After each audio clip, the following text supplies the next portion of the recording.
Here's an example I just learned about this week, and I think it'll help you. You've seen this n-1 degrees of freedom before, back when we learned about finding the sample standard deviation. We knew we had to find the mean, and then subtract the mean from each of these numbers, then square it, add them up, divide by n-1, and then take the square root of that answer to get the standard deviation.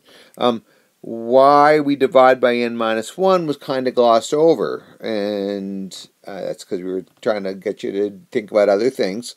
But here's one reason why we do use n-1 degrees of freedom. Here's the ages of 6 teachers at my school, and these are made up, of course. The average for those 6 teachers, the average age for those 6 teachers is this 37.33 years, 37 to 30 years. So the first step in this process is to subtract the mean from each of those ages. So that's what I did. I went 27 minus 37.333, and same thing, 45 minus that. And if it's negative, below the mean, it was negative. Then I get down to this number.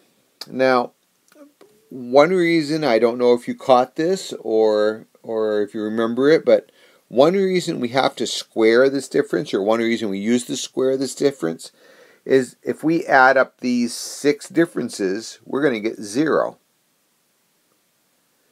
So these can actually be these are kind of right there. So these can be, and actually, for that matter, any of these ages could be all different. In this one too, mean would be different. And I could have these 5 numbers here, but this one is locked.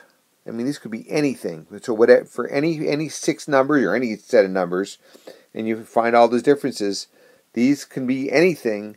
But in order to make this last number be the same, remember, this whole column of numbers has to add up to 0.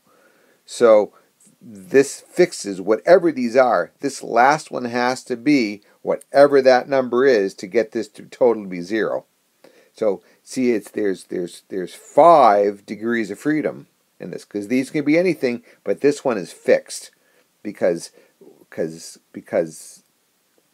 we said, the sum has to be 0. So n-1 degrees of freedom. This last one is locked in. We can't change that. Okay, so I don't know if that helps you do this, but that's where the degrees of freedom comes from.